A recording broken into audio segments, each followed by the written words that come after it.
The Lord be with you. And with your spirit. A reading from the Holy Gospel according to Matthew. Glory to you, O Lord.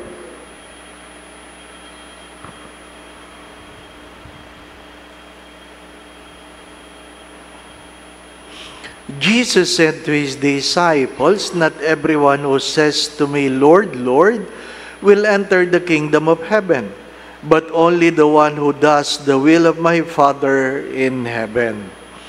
Everyone who listens to these words of mine and acts on them will be like a wise man who built his house on rock.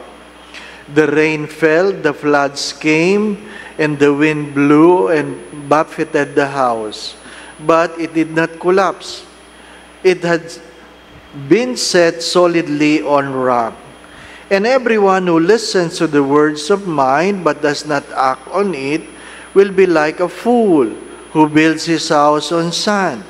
The rain fell, the floods came, and the winds blew and buffeted the house, and it collapsed and was completely ruined."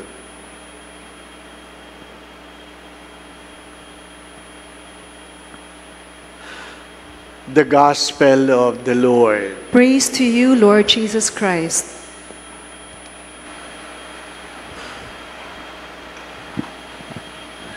We can prepare a birth, but no one can prepare a death. We can prepare a birth because we all know it takes 9 months for a child to be born. You know how to prepare. Nowadays, people were able to know the gender so they can prepare even the rooms if they can afford, the clothing, so many things. So many things. But no one can prepare our death because nobody knows when it comes, how it will come.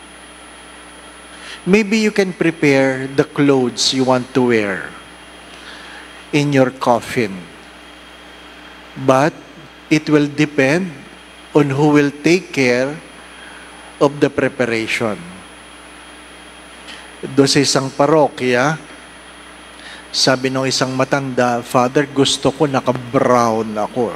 Naka-brown." Sabi ko, "Ay di patahin ninyo." "Opo, pinatahi ko na po." And few months after, I was called by the children to anoint the old woman, very sick. Sabi ko, "Ready na talaga kayo, ha? Nakasabit na yung damit ninyo." Sabi, "Opo, opo." "Ano pang gusto ninyo? Gusto nyo ba may sapatos? Gusto nyo bang, anong gusto nyo?" Ano po? Inaaliw mo na lang. I was waiting for the funeral mass, but it did not came. It did not came. Sabi ko, "Naku, hindi yata tinupad ng mga anak yung habili ng nanay nila." At nagsimba yung anak. After 3 weeks, sabi ko, "Ano nangyari? Hindi nyo sinunod ang bilin ng nanay ninyo?" "Naku, Pater, di pa namamatay." Malungkot yung naghanda. Di ba? Hindi pa daw namamatay. Hindi nyo alam. As I'll always say this, some people last night prepared for this day, but they were unable to make it. Some people prepared for this evening, but many of them are unable to make it. Nobody knows. Nobody knows. Kaya nga palagi ko yung kinukwento yung aking yumaong spiritual director na hindi sumama sa breakfast at nang sinundo ko, bihis na bihis. Bihis na bihis. Sabi ko, "Hindi nyo sinabing may lakad kayo. Sino magdadrive sa inyo?" "Wala." "Ay, ba't bihis na bihis kayo?" Sabi niya, "Kasi kagabi, nahihirapan na akong huminga." "O ano ngayon?" "Nagbihis na ako. Para pag nakita nyo ako ngayong umaga, desente." Maganda din yun, no? Pwede rin mag-practice. Practice kay mamaya. Gulatin yung asawa niyo. Anong pakuluyan? Practice lang, practice. Di ba? What is the gospel trying to tell us? The best way to prepare your death is to live a life listening to God in doing His will. That's the preparation. That's the preparation. To listen to the Word of God and do His will. Or else, you might end up calling the name of God but unable to go and enter the kingdom of heaven. Hindi lahat ng tumatawag sa akin, Lord, Lord, makakapasok sa kaharian ng Diyos. Hindi lahat na nagsisimba, nakakapasok. Bakit? Yun lang nakinig at ginawa ang kautusan ng Diyos. Anong meron sa unang pagbasa? Ang pagtatanong, kanino nakalaan ang iyong mga pag-asa, ang iyong pagtitiwala? To whom do you put your trust? Because everything in this world crumbles. Everything in this world crumbles. Do not forget that. If you look at the ruins of the Greeks, maybe during their times, they cannot imagine that they will end up just a pile of rocks. Pag kayo po'y nag-pilgrimage sa Greece, yun lang makikita nyo. Mga bato. At kung hindi ka magbabasa, hindi mo na alam ang kwento. Everything will crumble. Don't entertain the thoughts that you will be remembered by what you have done because you simply want to live behind something people will remember. Hanggang lamay lang yan. Ano ibig ko sabihin, hanggang lamay? Pag sinisilip ka sa kabaong na ganyan, titignan ka, sasabihin, patay na pala. Di man lang nagbayad ng utang. Yun lang ang maalala. Mga minamahal na mga kapatid, anong biro nila? Ang tumatagal na lang na relasyon ngayon ay utang. Oo.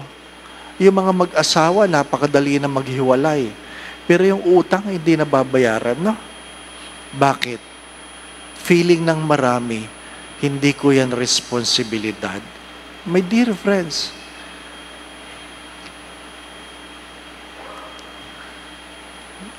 because I was just talking to somebody who helped someone to get a loan, and she herself provided for the money.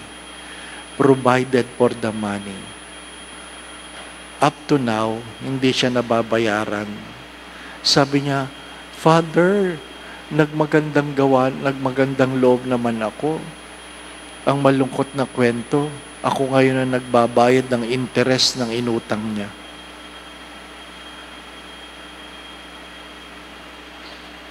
Sayang ang panalangin kung hindi na itatama ang buhay. Do not forget that. We will not be judged by how many times we enter the church. We will not be judged by how loud are our praises in the church. We will be judged by how we deal with one another. Mga minamahal na mga kapatid, malungkot na kwento. Lalong-lalo na pag sariling pamilya ang napapabayaan. Ang sariling pamilya ang nakakalimutan. What we do in the church must be translated in the way we live our lives and the way we relate with one another, especially in our own homes. Again, my brothers and sisters, all will crumble, all will pass away. But if we fail to put into practice what we have heard, then everything will be in vain. Amen. Going back to what I've said, remember this, my brothers and sisters, that the product of prayer is a life in order. The product of prayer is a life in order. Ang iyong tunay na nagdadasal, nagkakaroon ng kaayusan ng buhay. Pasensya na kayo, napagtuunan ko yung utang. May mga taong talagang nahihirapan magbayad. Ano po? Pero, sabi nga nung nagkwento, tingnan mo naman, Father, ng utang sa akin, di nagbabayad. Pero may mga post sa Facebook, kumakain sila sa labas. Nakakahiya naman yan, ano po? Nakakahiya.